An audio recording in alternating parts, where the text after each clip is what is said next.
Get out of our house, all of you. It was a few days after my husband, Mike, passed away when suddenly 9 of his relatives barged into our home. Apparently, they believed this house was theirs, and I, an outsider, should leave. But I couldn't help but burst into laughter when I heard their claim.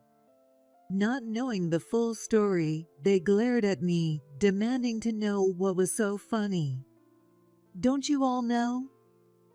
I then revealed to them a certain wish that Mike had entrusted to me before he passed. Hearing this, Sarah, my mother-in-law, and the rest of them went pale. Shocked by the truth, they were left completely speechless. My name is Emily Williams. I'm 52 years old and work in the kitchen of a local restaurant. Emily, can you stay late today? Hey, come on. You know Emily can't work overtime right now. That's right. She has to visit her husband in the hospital, remember?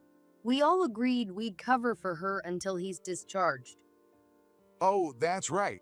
Sorry about that, Emily. You can head out on time today. Our restaurant is one of the most popular places in town. Cheap, delicious, and huge portions. Because of that, there's always a long line of customers every day. I used to happily take on overtime, but recently, my husband Mike was diagnosed with cancer and is now in the hospital. So, I've been leaving work right on time to visit him. Mike is 2 years older than me at 54. We've been married for 30 years, and this is the first time he's faced such a serious illness. Although it was discovered during a routine checkup, the cancer had already spread to several places, and after the diagnosis, his health rapidly declined. I'm so pathetic. Working from home all the time drains my strength. He works from home as an interior coordinator. Since he worked as a freelancer, he was able to handle all his tasks with just one laptop. Thanks to that, Mike took care of most of the housework, leaving me free to work from morning till night. However, after he collapsed from cancer, I had to ask my workplace for a favor and change my work hours. I go to work early in the morning and leave before the busiest times. I want to take care of him as much as possible. That's why I asked everyone for help, and now here we are. I'm so sorry for all the trouble I'm causing everyone. What are you talking about? If you keep looking that down, your husband's going to worry when you visit him. Yeah, go see him with a smile and take good care of him. If things get rough, the manager can handle both the front and the kitchen if he has to. Hey, what am I, some kind of superhero now? My coworkers all laughed, full of good spirits. When I first asked for help, no one hesitated or made a face. In fact, they were the ones who suggested I leave early every day. Even the manager, despite how it might affect the business, adjusted the schedule just for me. I'm so lucky to work in such an amazing place. When life settles down, I'll definitely repay everyone for their kindness. With that thought, I thanked everyone and clocked out.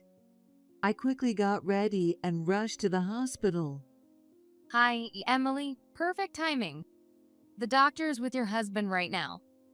As soon as I arrived, the nurse greeted me warmly. I hurried to Mike's room to find him talking with the doctor. Hi, Emily. Glad you could join us. Oh, you're done with work? Mike, 2 years my senior. He was always mistaken for being younger than me due to his baby face. But ever since the cancer, he's aged dramatically. Now, he looks his age, or maybe even older. The energy has faded from his face, and even his smile is weak. At first, he would smile and say, "I won't let this illness beat me," full of energy. But the body doesn't lie. Contrary to his words, he's been getting weaker and weaker. I was just telling your husband about the progression of his illness. How is his condition? I'll explain it myself, doctor. Mike interrupted, cutting off the doctor before he could speak. At that moment, a sense of dread washed over me. The doctor, seeming to understand, nodded, bowed his head, and quietly left the room. Emily, how long have we been married? Mike suddenly murmured, gazing out the window. Worried more about his condition than his question, I hesitantly replied, "It's been 30 years. 30 years, huh? It felt like a long time, but looking back now, it went by in the blink of an eye. Don't say that. It sounds like you're giving up." Another 6 months. Mike muttered as he reminisced about the past. The way he spoke made it sound like he had accepted the end of his life, so I hurried to stop him from continuing. But he continued, turning his gaze away from me. I've got 6 months left at most, probably less. I know my own body better than anyone. He smiled faintly, lowering his head. And in that moment, my worst fears were confirmed. Tears welled up in my eyes. Sorry, I promised you when we got married that I'd never make you cry.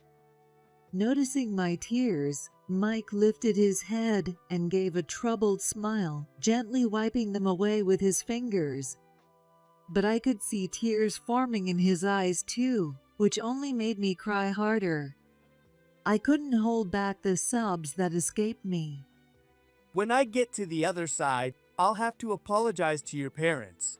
Sorry for making your daughter cry, I'll say. Stop it.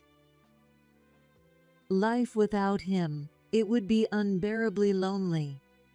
We used to joke about wanting to go together when the time came, so we'd never have to face life alone. But hearing him speak as if he'd already given up on living made me furious. Don't talk like it's over. You don't know that for sure. Emily. It's not set in stone yet. Medicine has come so far, and if we look for a different hospital, there might still be a chance. I'm not going to make it. As I desperately shouted, trying to reject reality, Mike gently held my hand and continued softly. I'm going to be gone soon. No, I can't accept that. I won't. I want to do everything I need to before I go, and I want to spend every last moment with you. With that, Mike began to share his wishes for the time we had left. I don't want to spend what's left of my life in this hospital. I want to go home with you, back to our house. And I know you have work, but could you take a few days off? I want to go on that trip we planned. I want to fulfill all the promises I made to you. Please, let's make that happen. He bowed his head deeply. And with that gesture, I was struck by the harsh truth. This wasn't a dream. This was reality. It was really happening. I realized I had to accept it, and though tears kept streaming down my face, I told the doctor about Mike's wishes. The doctor respected our decision and immediately began preparing for Mike's discharge. After some final tests, he would be able to go home the next day. And so, Mike was about to begin his final stay in the hospital. Mike, I came to see you. Hey, how's it going? Are you about to kick the bucket? Oh, Emily, I didn't know you were here. I thought it was just Mike. Since there was still some time before dinner, I decided to stay with Mike a little longer in his room. Suddenly, Sarah, Mike's brother John, and John's wife, Linda, came in for a visit. It's been a while, John and Linda. John, Mike's older brother, is 55, just 1 year older than him. He works in construction though his habit of slacking off has left him without any real position, even at 55. He's just going through the motions at work. His wife, Linda, is 34, young and quite pretty. But her sharp features and even sharper tongue always left an impression. She's fine with other people, but for some reason she's always been hostile toward me. Then there's Sarah, Mike's 74-year-old mother. Despite her age, she's still full of energy. However, her nasty personality was evident on her face, and she was extremely greedy when it came to money. She adored John but completely neglected Mike. I can't stand Mike's family. Just like earlier, John often makes insensitive jokes without a second thought, and Linda probably dislikes me as well. From the moment we met, she's seen me as an enemy and never misses an opportunity to make a snide comment. As for Sarah, her treatment of me and Mike makes it feel like she doesn't even see us as people. She's only interested in him for his money. Every time we see her, the conversation quickly turns to money. John has a big family, and you two don't have kids. You're both working, so you've got plenty of extra money, right? Can't you spare a little to help out?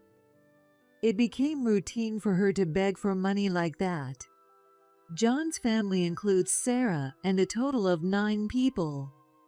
His previous wife left him, and he remarried while raising 4 stepchildren. They had 2 children together, and their life became impoverished. Since they couldn't survive on their own income, they started begging us for money. What do you all want? What's with that tone? Your own mother comes to visit, and that's how you greet her. Yeah, Mike, you should take care of your mom. She's been lonely ever since Dad passed.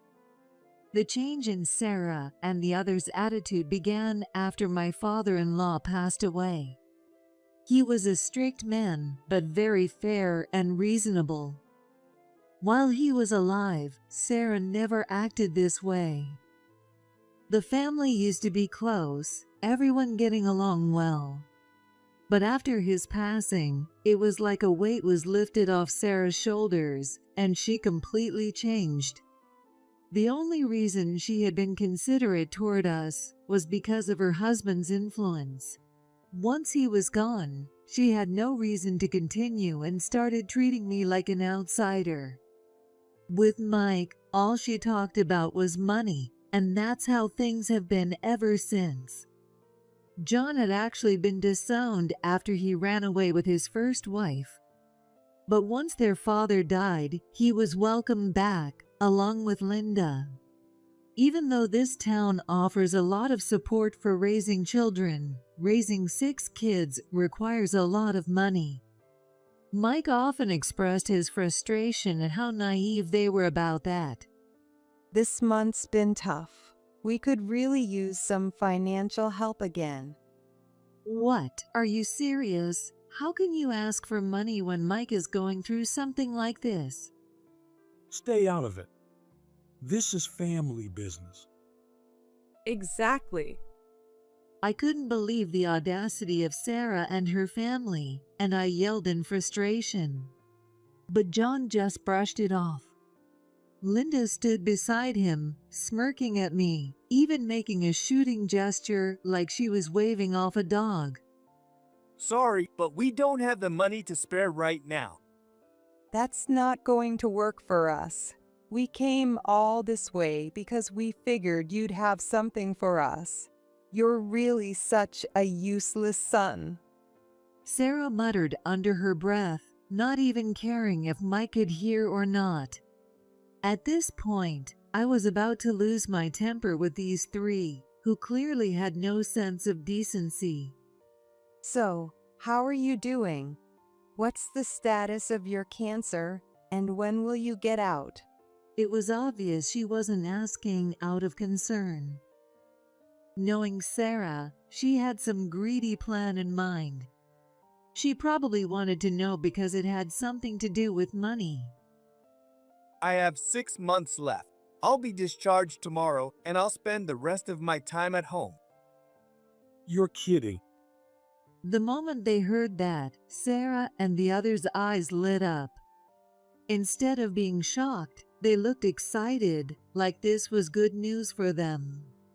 It was a sickening sight, and I almost felt like I was going to throw up. Well then, I'll come pick him up when you're discharged. You'll need a car, right? No, thank you. Despite Mike's calm and polite response, Sarah and her crew continued to act inappropriately. I couldn't stand it any longer, so I forced the three of them out of the hospital room. Hey, what do you think you're doing? Leave. I'll handle everything on the discharge day, so there's no need for you to come. And I don't ever want to see your faces again. What? Hey, don't you? I slammed the door and locked it, cutting off whatever complaint Sarah was about to make. Immediately, I went to the hospital staff and explained the situation. I arranged with the nurse to restrict all visits except for me, making sure Sarah and the others wouldn't be able to see Mike again. I'm sorry, Emily. I've caused you so much trouble. Why didn't you stand up to them? They treat you like a fool and only care about you for your money. I was furious. How could such awful people keep living so freely while someone as good as Mike was the one who had to suffer? It might have been selfish to think that way, but I couldn't help it. I needed to let out my frustration. I didn't want to face the reality that Mike, someone I loved so deeply, was going to leave me. I didn't want to put any extra strain on myself by arguing with them, but it made me happy that you stood up for me like that. That's why I have one last favor to ask you.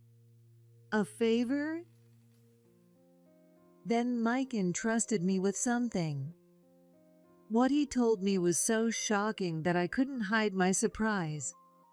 But he was completely serious. Mike looked me in the eye and made sure I understood. This will be the first and last thing I ever ask you. I understand. With that, I took on the responsibility Mike entrusted to me, and that day I went home. The next day, before Sarah and the others could arrive, I quietly got Mike discharged. Though we were home, I knew Sarah would show up soon. I had to find a way to keep her and her family away from Mike. I made a slight change to Mike's original plan. Instead of staying at home, I arranged for us to stay at my friend's vacation house for a while. I'll miss being at home a bit, but as long as I'm with you, it doesn't matter where we are. Mike said with a shy smile, making me blush. After explaining the situation to my workplace, I took a long leave of absence. I wanted to spend every last moment by Mike's side. Thanks to the support of our friends, Mike was able to spend his remaining days in peace. 6 months later, he passed away quietly in his bed. At his funeral, Sarah and her family showed up.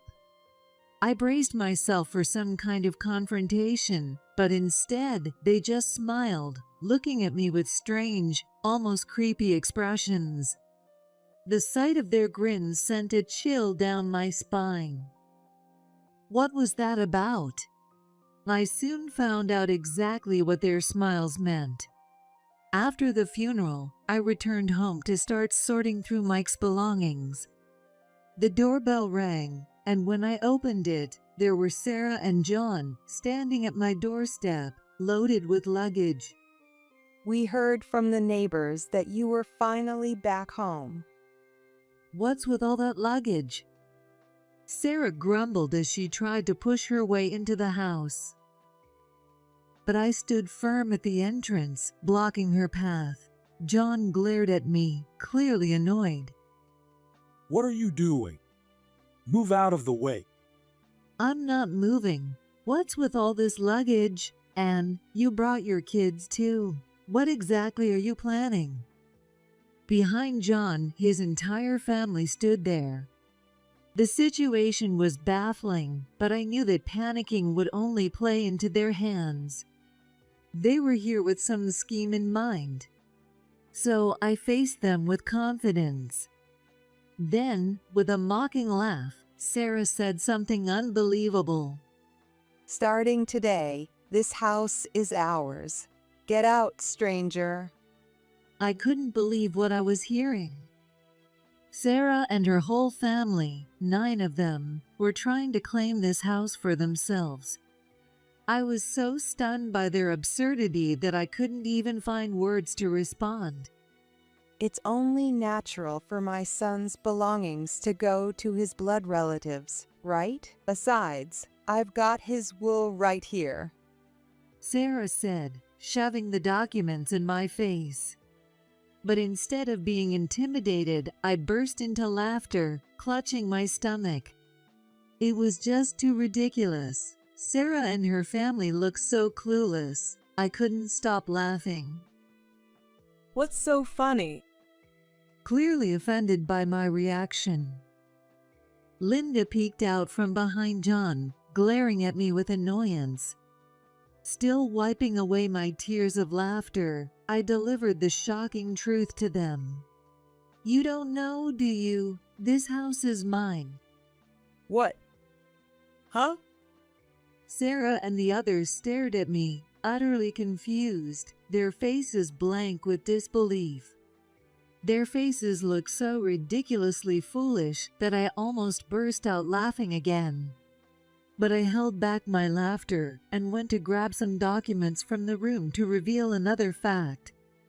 As you can see, this house legally belongs to me. Mike changed the ownership to my name while he was still alive.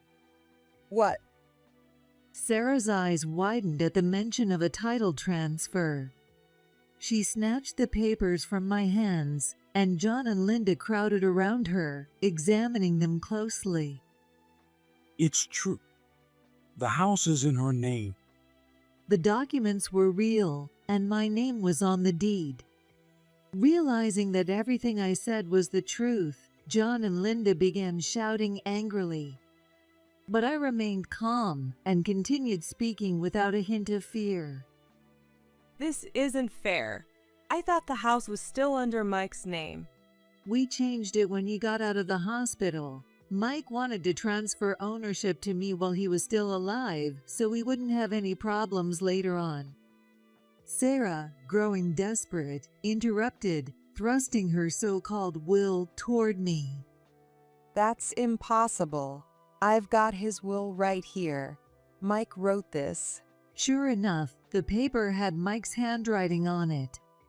However, it was just written in his handwriting with no signature or anything. There was no way it could function as a valid will like this. I sighed in exasperation at how ignorant and foolish Sarah and the others were. But no matter what I said, they weren't going to listen. Knowing what would happen next, I told them to wait for a moment while I made a phone call. Thank you for your help. Sorry to bother you, but Mike's family is here causing trouble over his will. Could you come by as soon as possible? Thanks. Who were you just talking to? Since I suddenly started making a phone call, John looked at me with a puzzled expression. Without offering much explanation, I told them to come inside. I led Sarah, John, and Linda to the sofa and instructed the kids to entertain themselves. Not long after, the doorbell rang, and I went to greet our guest. I invited him straight into the living room. Sorry for the delay. As the man in the suit stepped inside, John and the others immediately bristled with suspicion. They glared at him with hostile eyes. Not at all. I'm sorry for calling you on such short notice. This is Matthew, Mike's lawyer, who has been helping us with all the legal matters. I asked him to come because Sarah brought the will. A lawyer. The moment she realized who he was, Sarah let out a startled yelp. We were introduced to him through my friend who had lent us a vacation home, and we explained the situation. Since he was a young lawyer, only 30 years old, both Mike and I were initially concerned. However, our friend told us he was quick-witted and very skilled at handling family disputes. After meeting Matthew in person, we were convinced. He was someone we could trust with this. We explained everything to Matthew, from Mike's estate to the conflict with his family, and he became our official legal representative. It was clear that Sarah and the others had no idea Mike had hired a lawyer. They looked completely stunned, like they hadn't been told anything. John and Linda were just as wide-eyed, speechless at the revelation. Allow me to introduce myself again. I'm Matthew Jameson, Mike's attorney. I'm here to discuss some matters related to his estate. For the sake of transparency, I'll be recording this conversation as it will serve as evidence. In contrast to John, who had long, messy hair and a flashy appearance, Matthew had neatly trimmed short hair. He wore glasses to soften his sharp gaze and had a very clean, professional look. Sarah, seemingly forgetting her position, gazed at Matthew with admiration.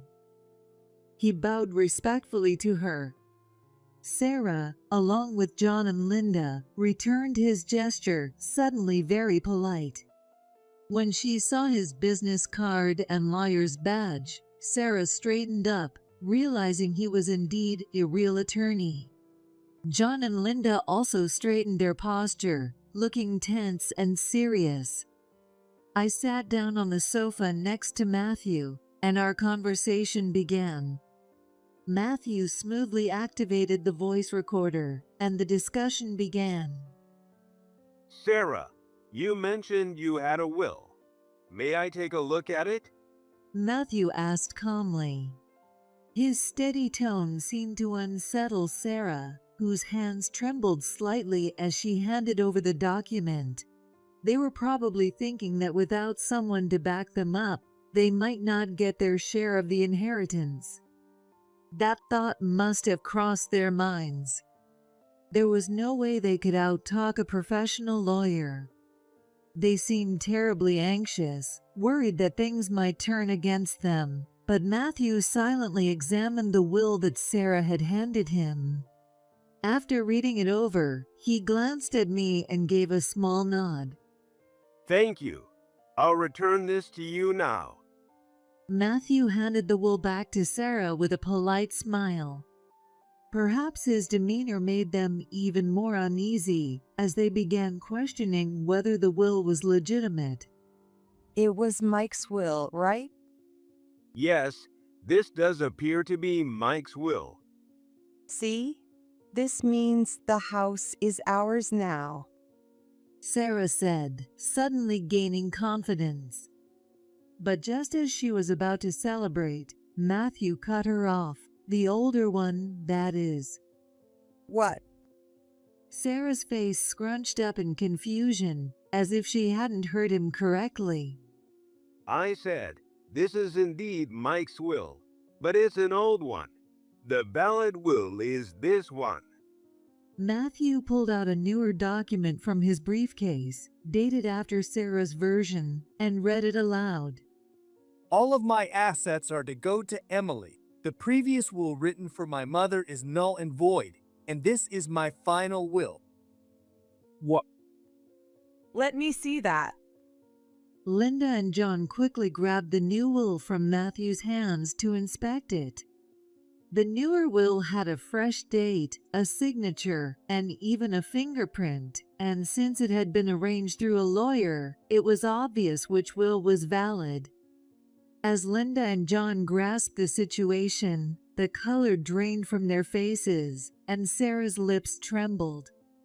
Then, this will... is just a worthless piece of paper. What? The moment the word worthless was spoken, John turned his anger towards Sarah. Even in front of my lawyer, he lashed out at her. Hey, what's going on, you old hag?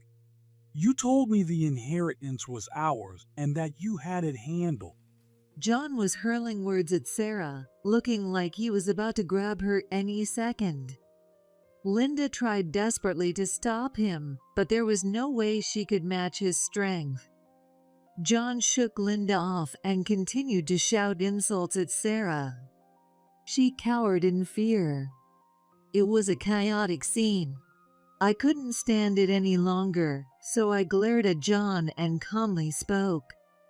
Would you mind not causing a scene in my house? You're being a real nuisance. What did you say? If you keep acting like this, we'll have Matthew here document everything and take it to court. The moment I mentioned Matthew's name, John stopped dead in his tracks. He knew he couldn't win against a lawyer. Being completely ignorant of the law, he realized there was no way he could win, so he hurriedly sat down on the couch. By the way, did Mike willingly write that will? Once things had calmed down a bit, I turned to Sarah with a question. It was clearly his handwriting, so it was only natural to think so. Though she seemed to be expecting me to agree, I stayed silent and waited for her response. Yes, of course. Mike wrote it for me when he was in the hospital.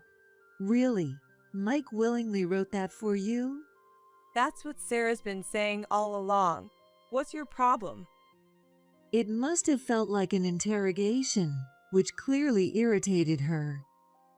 Linda cut in abruptly from the side. Sarah nodded in agreement with her, and I glanced over at Matthew.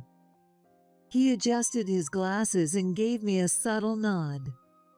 That was the okay sign from Matthew, and once I got the signal, I revealed a certain truth to Sarah and the others. It's strange, because the hospital security footage shows you forcing Mike to write that will. I pulled a laptop from my bag and inserted my USB drive containing the data the hospital had provided. When I had first contacted Matthew, Mike had told him that he'd been coerced into writing the will.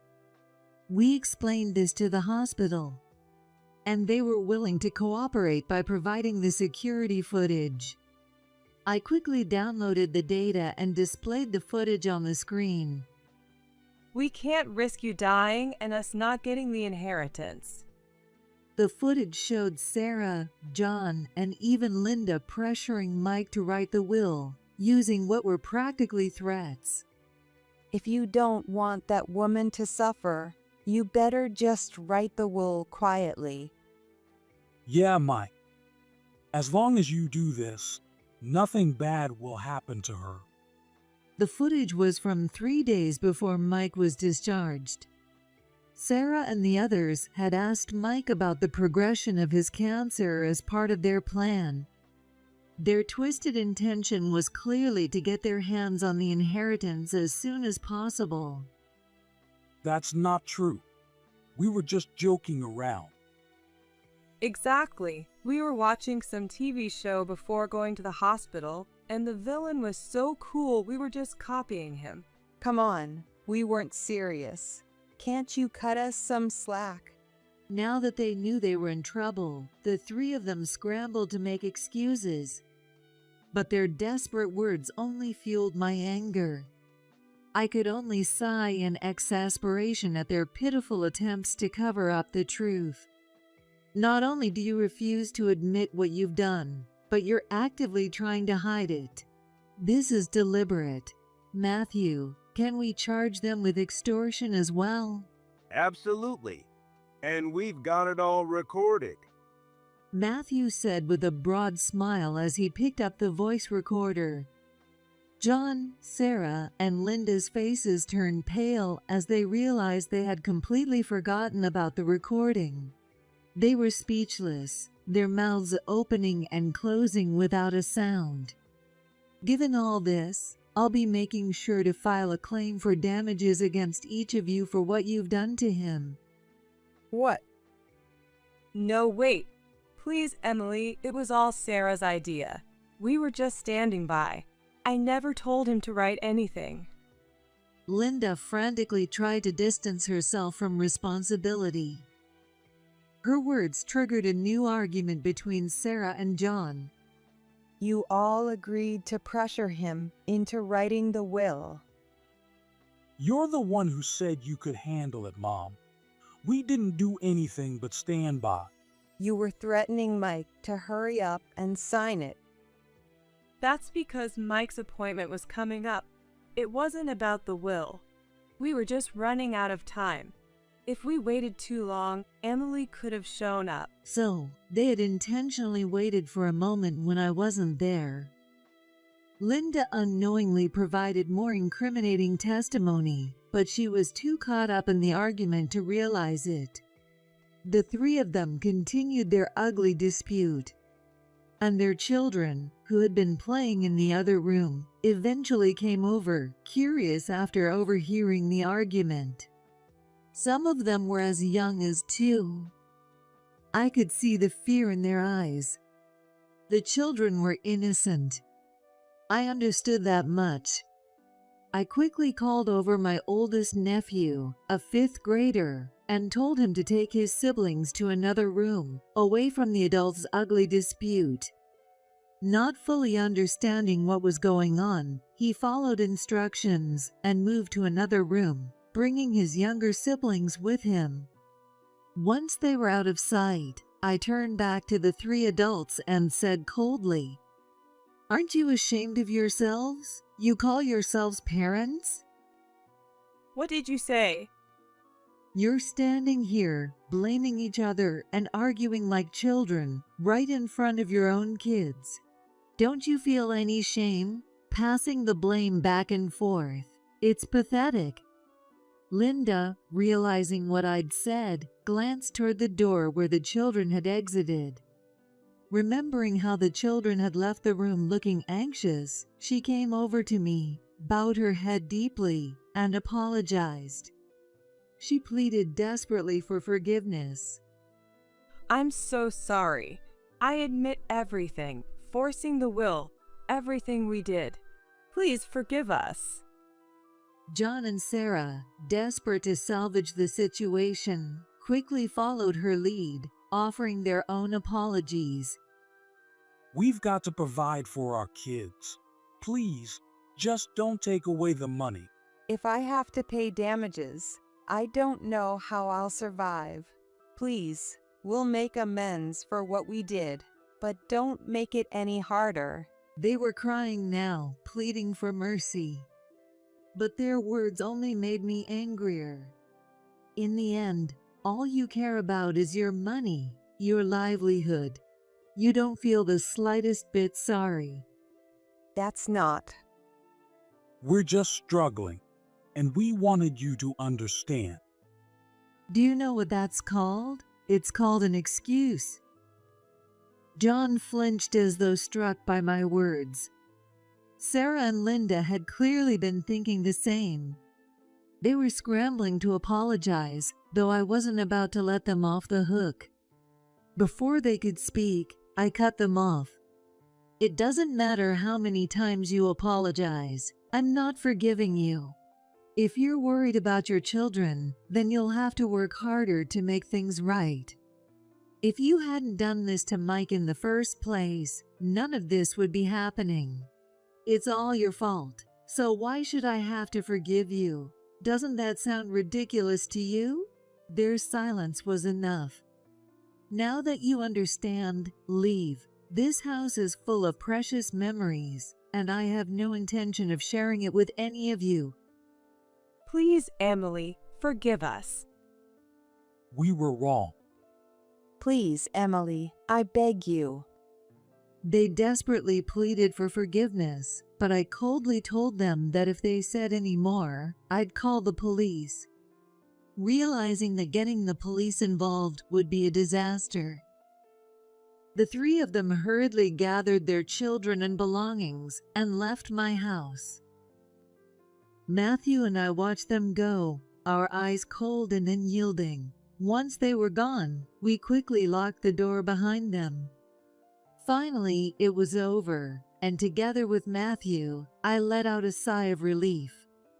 After that, I immediately asked Matthew to proceed with the process of filing the claim for damages. He had already prepared everything, so the process went smoothly. We filed a claim against the three of them for extorting Mike to write the will, totaling $30,000. When they realized they couldn't afford to pay, they tried to negotiate, but I refused to compromise. "You'll pay every penny." Since I didn't agree to any deals, their lives took a drastic turn. Sarah now had to take care of all 6 grandkids on her own, from morning until night. John and Linda worked nonstop, struggling to make ends meet. They sold their house and moved into a cramped apartment with all 9 of them. They did manage to pay off the damages, but their financial situation remained dire, and it looked like that lifestyle would continue until their youngest child turned 18. In the end, I successfully severed ties with them for good. Even after sorting through Mike's belongings, I continued to live in our house. I kept working, and sometimes my coworkers would visit, so I never felt too lonely. Hey, guess what happened today? Every day, I would look at Mike's photo and tell him about my day. "You made me a promise, remember? Even if I get weak and end up in the hospital, I'll keep talking to you every day." That day, Mike made one last request to me. It was to speak to him every day. I love talking to you, and I love the sound of your voice. So, even after I'm gone, keep talking to me like I'm still here. Those were Mike's last words before he passed away. And so, every day, until the day I join him, I'll keep that promise.